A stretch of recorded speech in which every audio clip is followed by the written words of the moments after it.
আসসালামু আলাইকুম, কি অবস্থা, কেমন আছেন? আমরা ভালো আছি। শুক্রবার দিন আজকে কী কী রান্না করলাম, কী কী কাজ করলাম, তারপর কোথায় গেলাম, এগুলো আজকে আপনাদের সাথে একটু শেয়ার করব।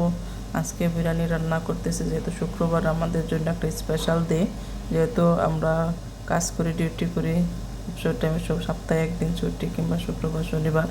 আর এখানে দেখেন আমি গরুর মাংসগুলো ভালো করে কষিয়ে নিচ্ছি। এখানে সব মশলা দিয়ে প্রথমে ম্যারিনেট করে নিয়েছিলাম, তারপর এখানে মাংসগুলো মশলা দিয়ে কষিয়ে নিলাম। এখন সব কিছু বসিয়ে দিচ্ছি। মাংসটা প্রায় সিদ্ধ হয়ে আসছে, দেখেন পানি উঠেছে যেহেতু মাংসের মধ্যে, তাই আমি একটু ঝাল কম দিয়েছি। যেহেতু আমার মেয়ে বেশি ঝাল খায় না, ও ঝাল দেখে একদম ভয় পায়, খেতে চায় না, তাই তারপরও ওর কাছে অনেক ঝাল হয়ে যাচ্ছে, ও বলছে। তারপর আমি রান্না হওয়ার আগে আমি চাউলগুলো দিয়ে দিলাম, মাংসগুলো উঠিয়ে নিলাম। চাউলগুলো দিয়ে, যেহেতু বাসমতির চাউল, আমি কমপক্ষে 45 মিনিট কিংবা 30 মিনিট ভিজিয়ে রাখলাম, আরও বেশি হবে। আর এখানে মাটনগুলো উঠিয়ে নিলাম, আর তারপর মাটনগুলো দেওয়ার পরে এখানে যে বিরিয়ানিটা দিয়ে দিলাম, বিরিয়ানির চাউলগুলো দিয়ে তারপর এখানে সুন্দর করে আমি দমে বসিয়ে দিলাম। তো সুন্দর হয়েছিল রান্নাটা, টেস্টে। আর কালারটাও সেরকম হয়েছে, যেহেতু একদম অসাধারণ এক কথায়। মাংসগুলো কিন্তু অনেক সিদ্ধ হয়েছিল।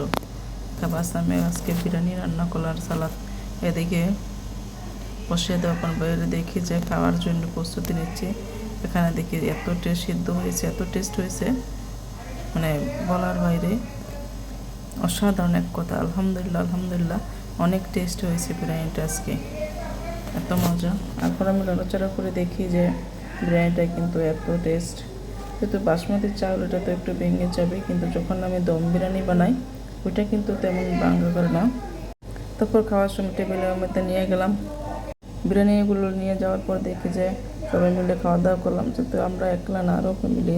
তারপরে আর এদিকে রাত্রের জন্য আমরা দেখেন খিচুড়ি বানালাম।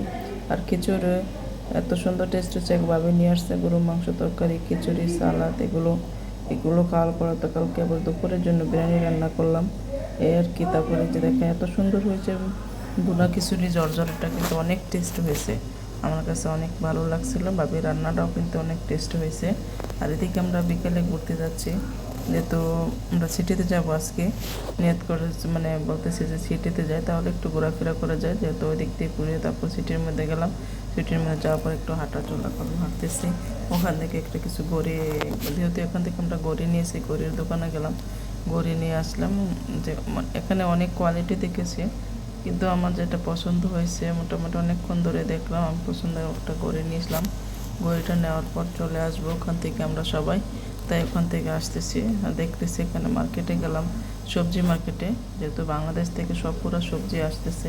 এখানে সিম আছে, যেহেতু মোবাইল ভিডিওটা একদম বিচিওলা সিম, এখানে দেখতে কত সুন্দর দেখা যাচ্ছে। সিম, সবজি কিছু বাজার নিয়ে আসবো, তাই ওখানে গেলাম। ওখান থেকে আমরা সিটি থেকে দেখতে সব কিছু সুন্দর, মানে তাজা টাটকা অনেক ছিল, ভালো লাল। এখানে আলু আনতে ভুলে গেছি আমি। এখানে আলুগুলো কিন্তু বাংলাদেশি আলু বলছে, ওরা বাংলাদেশ থেকে, যেহেতু আমাদের দেশ থেকে প্রোডাক্টস আসে যে, তারপর নিয়ে আসলাম। আর এদিকে আমি এখান থেকে সিম নিলাম, সিমগুলো কিন্তু ভালো ছিল। সবজিগুলো চারিদিকে আমরা দেখতেছি, করলাও নিলাম এখান থেকে, বলতেছে দেশি করলা, এগুলো নিলাম। সবাই ভালো থাকবেন, আল্লাহ হাফেজ।